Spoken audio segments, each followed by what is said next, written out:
andaikan kita bersolat kepada Rasul Shallallahu Alaihi Wasallam, maka yang jawab itu bukan Rasul Shallallahu Alaihi Wasallam, akan tetapi yang jawab adalah Allah Subhanahu Wa Taala. Yang membalasnya adalah Allah Subhanahu Wa Taala.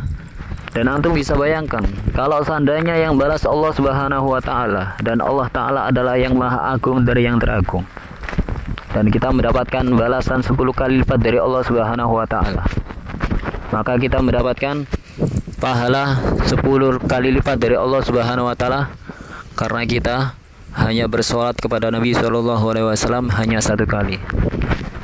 Dan Anda bisa bayangkan, andaikan kita bersolat kepada Nabi Shallallahu Alaihi Wasallam 10 kali, maka kita mendapatkan balasan rahmat dari Allah Subhanahu Wa Taala sebanyak 100 kali. Dan antum bisa bayangkan, kalau seandainya kita baca salat kepada Nabi Shallallahu Alaihi Wasallam sebanyak 100 kali, maka kita mendapatkan rahmat daripada Allah Subhanahu Wa Taala sebanyak 1000 kali. Dan inilah yang dikejar oleh para sahabat Nabi Shallallahu Alaihi Wasallam. Waktu-waktu mereka ada di antara para sahabat menghabiskan setengah dari waktu mereka yang lebih hanya untuk bersolawat, mengucapkan solawat kepada Nabi Shallallahu Alaihi Wasallam. Dan mereka, para sahabat, begitu sangat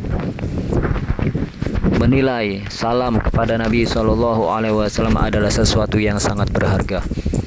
Andaikan Nabi Shallallahu Alaihi Wasallam datang kepada salah satu sahabat Ansor atau sahabat-sahabat yang bertempat tinggal di kota Madinah, kemudian Nabi datang kepada rumah mereka dengan mengucapkan salam, Assalamualaikum, ahli rumah saat itu tidak menjawabnya kecuali dengan pelan-pelan, sehingga Nabi tidak mendengarkannya.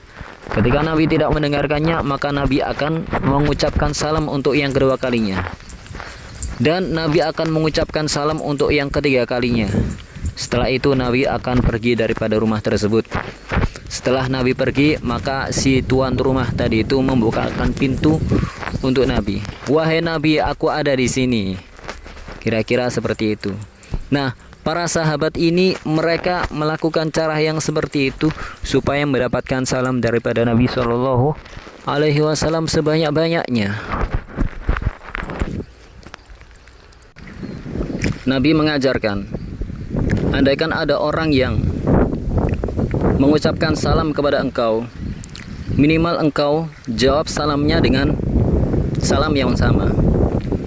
Tapi kalau seandainya engkau menjawab salamnya dengan yang lebih baik, maka itulah yang terbaik. Kita diajarkan kepada Nabi adab seperti itu, dan kita diperintahkan oleh Allah Subhanahu Wa Taala untuk mengucapkan salam kepada manusia yang teragung, sebaik-baik manusia, Al-Mustafa Sallallahu Alaihi Wasallam. Dan Nabi lah yang akan menjawab salam kita. Allah Subhanahu Wa Taala akan mengirimkan atau menghidupkan Nabi Shallallahu Alaihi Wasallam, mengembalikan ruh beliau untuk bisa menjawab salamnya kita.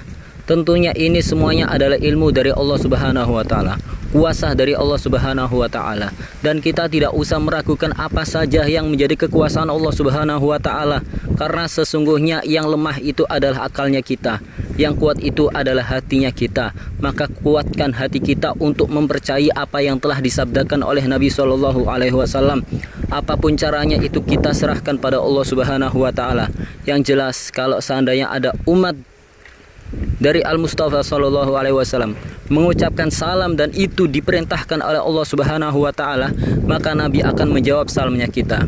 Bayangkan kalau seandainya seorang mukmin mengucapkan salam, maka dia akan bahagia dunia dan di akhirat. Dia akan selamat di dunia dan di akhirat. Lantas bagaimana kalau seandainya ada orang yang mendapatkan salam daripada Nabi Muhammad SAW? Maka di antara orang soleh, mereka ada yang wiritannya itu mengucapkan salam sekian puluh atau sekian ratus kali. Semoga kita mendapatkan salam daripada Nabi Muhammad SAW sehingga kita menjadi orang-orang yang selamat di dunia dan juga akhirat.